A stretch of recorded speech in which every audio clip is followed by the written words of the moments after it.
triplex villas at Kollur, APR Projects. So Rituragalu అనగానే మీ character తర్వాత ఋతురాగాలు రాజా గారు చాలా గుర్తొస్తుంటారండి. నిజంగా ఆయన చనిపోవటం అనేది ఎవరు మర్చిపోలేరు. సీరియల్లో కూడా సీరియల్ కూడా ఉందండి, మాకు తెలియదు అప్పటికే. And maybe it was starting of his illness. ఆ స్టోరీ పరంగా రాశారు సీన్ కూడా చాలా బ్యూటిఫుల్ సీన్ చేసేసాము. మాకెవరికీ తెలియదు అని. చాలా మంచి వ్యక్తి అండి, అసలు ఎంత ఒక అమాయకంగా ఉండేవారంటే అలాంటి అమాయకత్వం ఈ కాలంలో ఉంటారా అనిపించేది. అంత నవ్వుతూ మేము అంటే కొంచెం అక్కడ ఎట్లా ఉండేదంటే ఎప్పుడైతే మంజు మేము ఉండేసరికి కొంచెం ఆడవాళ్ళ లీడర్షిప్ ఎక్కువ ఉండేది. అలా ఉండేది. ఆయన అన్నిటికీ నవ్వుతూ అలాగే మాట్లాడుకుంటుండే. ఏం సార్ ఇంకా రాలేదు సెట్ కంటే, అయ్యో వచ్చేస్తున్నానమ్మా అనడాలు అట్లా చాలా బాగుండేవారు. తర్వాత అన్ఫార్చునేట్గా ఇన్సిడెంట్ జరిగింది. జరిగిన తర్వాత అది ఆయన అలా సీరియస్గా ఉండండి, మరి నాకు పెద్దగా తెలీదు. బట్ అది టెలికాస్ట్ కూడా అయిపోయింది ఆ సీన్. ఆయన అయిపోయిన తర్వాత ఆయన పోయారు. పోతే చాలా బాధేసింది అసలు. ఆ సీను తీయకుండా ఉండాల్సిందా అన్నంత అన్ని ఆలోచనలు వస్తాయి కదా. అవును. ఎందుకు రూపగా తర్వాత సీరియల్స్ తగ్గించుకుంటూ వచ్చారంటే టైమింగ్ మీకు ఇబ్బందికరంగా ఉందా? ఎందుకంటే సినిమాలలో అలా ఒక వెలిగి ఇక్కడ ఈ టైమింగ్స్ కి అడ్జస్ట్ అవ్వలేము, అదొకటి ఉంటుంది. రెమ్యునరేషన్ కూడా అడ్జస్ట్ అవ్వలేము, ఇంకొకటి ఉంటుంది. ఇంకొకటి అంతకన్నా ముఖ్యం ఇలాంటి వాళ్ళకి మర్యాద, అది అసలు అడ్జస్ట్ అవ్వలేక ఏంటి అసలు రీజన్? అలా కాదు, ఫస్ట్ మీరు చెప్పిన రీజన్ టైమింగ్స్ నాకు ఇది అవ్వలేక. ఓకే. అంటే నేను చెప్పాను కదా, నేను కొంచెం ఫ్యామిలీకి టైం ఇవ్వాలి. ఎందుకంటే యాజ్ బాబు వాజ్ గ్రోయింగ్, వాడు మీకు తెలుసు కదా 8th, 9th, 10th మన దగ్గర వాళ్ళకి చదువులు, వాళ్ళకి అక్కడ తీసుకెళ్ళాలి ఇక్కడ తీసుకెళ్లారు. As a mother I wanted to be hands on complete గా. బాబుని చూసుకోవాలి, బాబు ఫ్యూచర్ చూసుకోవాలి అనేది ఉండింది.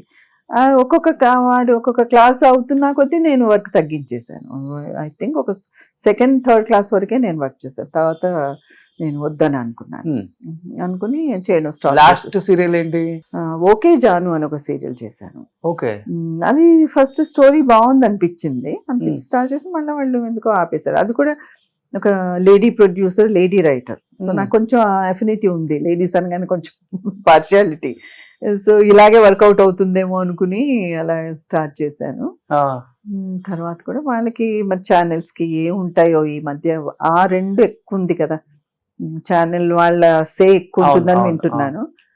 సో దేనివల్ల వాళ్ళు స్టాప్ చేసేసారు సీరియల్. ఓకే. ఋతురాగాలకు మీరు తీసుకున్న ఫస్ట్ రెమ్యునరేషన్ ఎంత అండి? పర్ డే కా లేకపోతే ఎట్లా? అది ఏమి చెప్పను.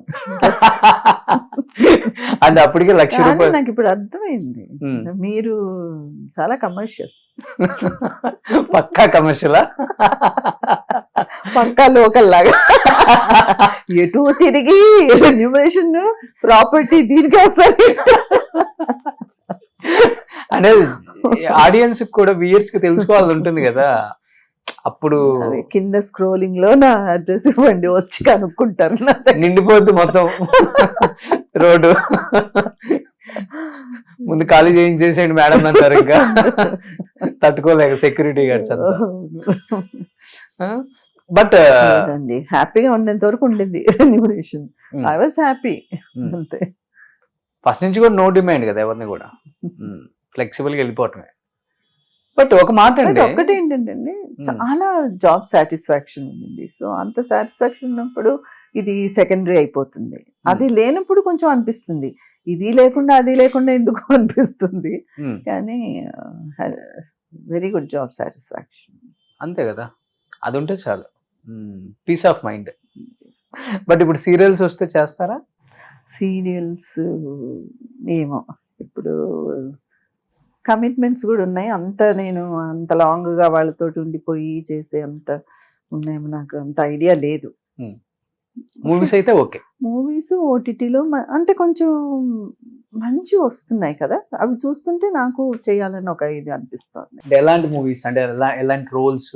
ఏదైనా చేయొచ్చు. రోల్స్ ఏంటి, నేనేం పెద్ద ఇదిలాగా అన్ని రోల్స్ చేసేసాను ఇంకా నాకేం లేదంట ఇదిలో లేను. కాబట్టి ఎనీథింగ్ విచ్ ఈస్ కొంచెం, ఎందుకంటే ఇప్పుడు ఉన్నవి నన్ను నేను ఛాలెంజ్ చేసుకోవాలనిపిస్తుంది నాకు. ఎందుకంటే అలాంటి యాక్టింగ్ నేను చేయగలను. ఇప్పుడు చాలా మంచి యాక్టింగ్ వస్తుంది. డైరెక్టర్స్ కూడా ఎలా ఉందంటే కొంచెం కూడా ఎక్స్ట్రా యాక్టింగ్ లేకుండా చాలా న్యాచురల్గా అవన్నీ వస్తున్నప్పుడు రోల్స్ కూడా స్టోరీస్ వస్తున్నప్పుడు అరే మనం కూడా ఇప్పుడు ఇందులో పార్ట్ ఉంటే బాగుంటుంది అన్నట్టు అనిపిస్తున్నాయి రోల్స్.